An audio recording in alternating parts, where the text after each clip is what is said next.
This is a new 8-part military thriller podcast series from Point of the Spear. In the previous episode of Rogue Soldier, inside the hospital room, Tom paced restlessly, glancing at the hostages while his hand occasionally brushed against the detonating cord in his coveralls. The presence of the explosives reminded him that he held the power of life and death over everyone present. He knew the situation was dire, but a glimmer of hope sparked when the FBI negotiator in the corridor revealed the name of the friend who was coming in from his unit. His thoughts flashed back to serving beside Jake and how the man had taken him under his wing. Tom's mind was a jumble of emotions. Jake was probably the only person he never wanted to let down, and now everything had unraveled into a complete mess. But perhaps Jake was also the only person on this earth who could actually help him.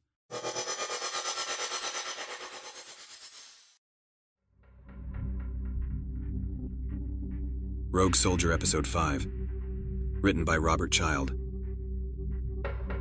Marine Corps Air Station, Cherry Point, Havelock, North Carolina. The UH-1Y Super Huey touched down on the tarmac at Cherry Point, the whir of its rotors slowly fading as Jake Hamilton stepped out, seeing two of his 3-man hand-picked Marine Raider Special Ops team walking toward him. The sun beat down on the airfield, creating a shimmering heat haze as they met and approached the waiting UC-35D Marine Cessna. Jake's eyes locked with his team members, Eduardo and Kelly, as they prepared to board the aircraft. Eduardo, a wisecracking demolitions expert from Miami, flashed a grin at Jake, pulling a toothpick out of his mouth. "Long time, boss. What are we blowing up?" Jake smirked. "Hopefully nothing, Eduardo," as his comrade flashed disappointment. Next in line was a mountain of a man with a full beard, Kelly from Montana, known amongst the team as MG for Machine Gun Kelly. He was the team's expert marksman and had a reputation for precision and deadly accuracy with any firearm. "Glad you could make it, MG," Jake said. Kelly nodded, all business extending a firm handshake. "What's the mission? Let's get on that bird. I'll fill you in." As they approached the aircraft's extended steps, they were greeted by Casey, the bespectacled computer hacker from Queens, New York, carrying a large backpack of communications gear. Casey had a dry sense of humor and a way of stating the obvious in a deadpan manner. He chuckled and said, well, look who decided to drag us all on another wild adventure. I hope they serve good coffee on this flight," as he pushed his wire rims further up on his nose. Jake chuckled, clapping Casey on the shoulder. "You know it, Casey. I'm glad you brought along the toys I asked for. We're gonna need them." Once they were all on board, the engines roared to life, and the Cessna taxied down the runway, preparing for takeoff. Inside the aircraft, the team settled into their seats, facing each other in the small cabin, anxious to hear Jake's briefing. "All right, everyone, listen up," Jake began. "We've got a serious situation on our hands with lives at stake. One of our own has gone rogue and taken 6 hostages at Walter Reed. He's armed with explosives C4, and we need to disarm and capture him before he does something irreversible."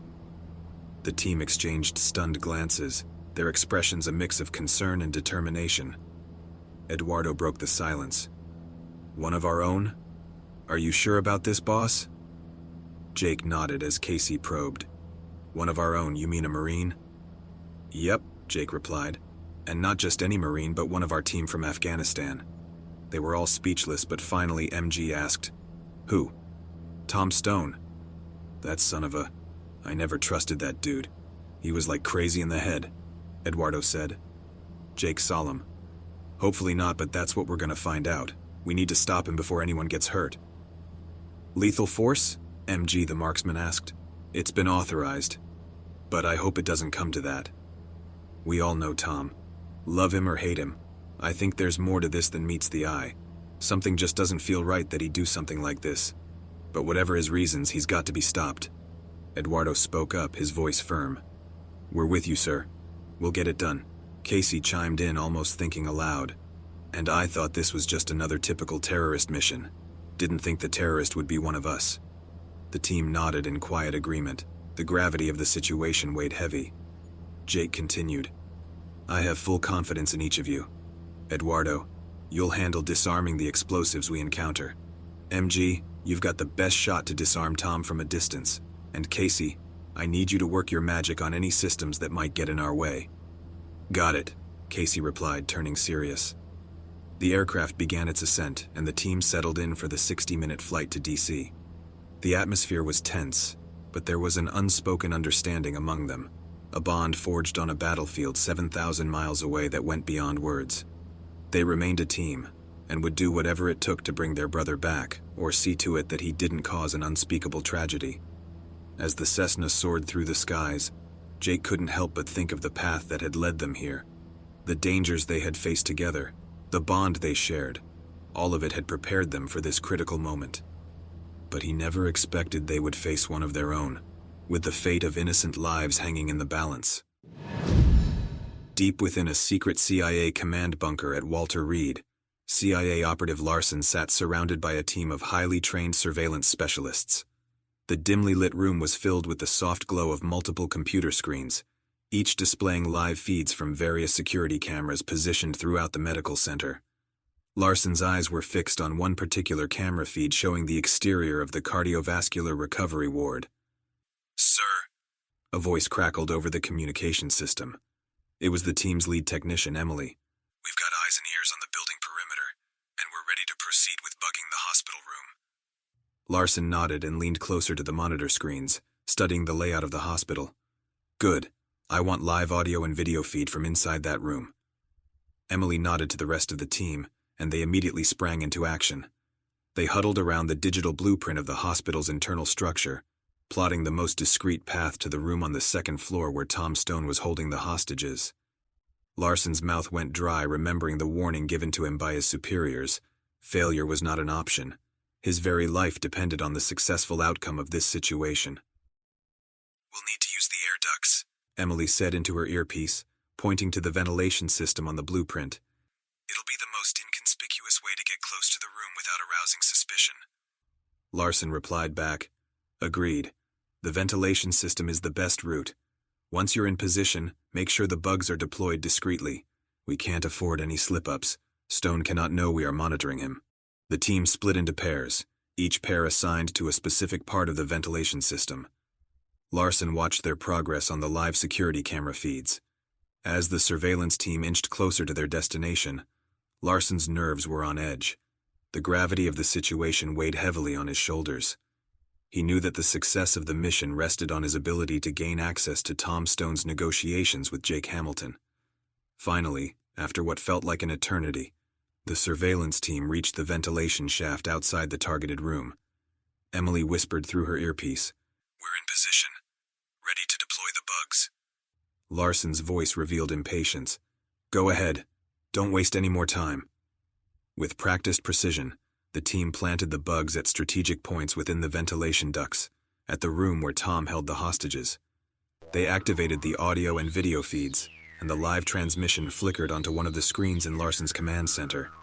The feed showed Tom Stone pacing inside the hospital room, the hostages still visible, and the yellow detonating cord in his coveralls a constant reminder of the danger they all faced. As the minutes ticked by, Larson focused on the live feed, studying Stone's state of mind. He held his breath, waiting for Jake Hamilton to arrive and begin negotiations. But Larson remained resolved, ready to act at a moment's notice if he believed things were heading south. The operation to destroy the medical records had to proceed, but even more importantly, it had to remain top secret. And the man who could bring the whole house down held 6 military hostages, whose fate Larson found himself caring less about with each passing hour. The UC-35D Marine Cessna touched down smoothly at a discreet landing zone near Walter Reed National Military Medical Center. The door of the aircraft swung open, and Jake Hamilton, along with his 3-man Marine Special Ops team, stepped out onto the tarmac in a waiting black SUV. The air was heavy with tension, and they knew they had little time to waste. Kelly scanned the surroundings, his eyes sharp and vigilant, while Eduardo checked their gear, ensuring everything was in order. Casey, with his dry humor intact, quipped, "I just hope this goes smoother than my last blind date." Jake gave a slight smile at Casey's attempt to lighten the mood as they all piled into the SUV for the 20-minute ride to the medical center. Passing through the gated exterior of Walter Reed, Jake spied the reporter, Jim Andrews, whose television report he had seen earlier. Lit by a bright camera light, the reporter appeared to be in the middle of another on-scene report. Jake turned to his team inside the SUV for some final encouragement. "All right, let's focus. Tom is holding hostages on the second floor. We'll need to stay sharp and work as a team. Exiting the SUV at a back entrance of Building 3, they moved swiftly, blending into the hospital's surroundings as they made their way inside. The area, eerily empty, appeared devoid of medical personnel and patients, yet an underlying sense of urgency hung in the air. Upon reaching the cardiovascular recovery ward, they found the balding FBI lead negotiator still present, though visibly relieved to see reinforcements. Jake approached him, extending his hand. "I'm Colonel Jake Hamilton. What's the current situation?" The negotiator shook Jake's hand firmly. "Agent Wilson. He is still inside the room with 6 hostages. As of now, he hasn't released anyone. He's agitated, but we believe he's open to communication." Jake nodded, his mind quickly processing the information. "Has he mentioned any demands or motives?" Agent Wilson hesitated for a moment. "He's been somewhat cryptic about his intentions. He seems fixated on not revealing any motive. We haven't been able to pinpoint a way to reach him." Kelly interjected. "Tom was a Marine raider like us. It's possible he's dealing with unresolved issues from the service." Jake agreed. "That's a good point, MG. We need to understand what's driving him. I'll take over negotiations from here." The negotiator handed Jake the bullhorn. "Be careful, Colonel, and Godspeed." Jake nodded, his expression determined. "Thanks for your efforts, Agent Wilson. We'll do our best to resolve this peacefully." With that, Jake stepped forward and raised the bullhorn, calling out to Tom inside the room. "Tom, it's Jake. Remember we served together. I want to help you. Let's talk and find a way to end this without anyone getting hurt." Inside the hospital room, Tom's agitated pacing halted as he heard Jake's voice. He hesitated, then responded. "Jake, is that really you?" Jake's heart sank at the sadness in Tom's voice. "Yes, Tom, it's me. We can work this out together. I need you to release the hostages and we can talk." The tension in the air was palpable as Tom and Jake engaged in a delicate dance of words. The situation was far from resolved, but Jake was determined to reach his former comrade and find a way to bring him back from the brink. Unbeknownst to Jake, CIA operative Larson was working his angle behind the scenes, observing the situation from his hidden location. Their paths had not yet crossed, but little did they know that their missions were about to collide in a dangerous and unexpected manner.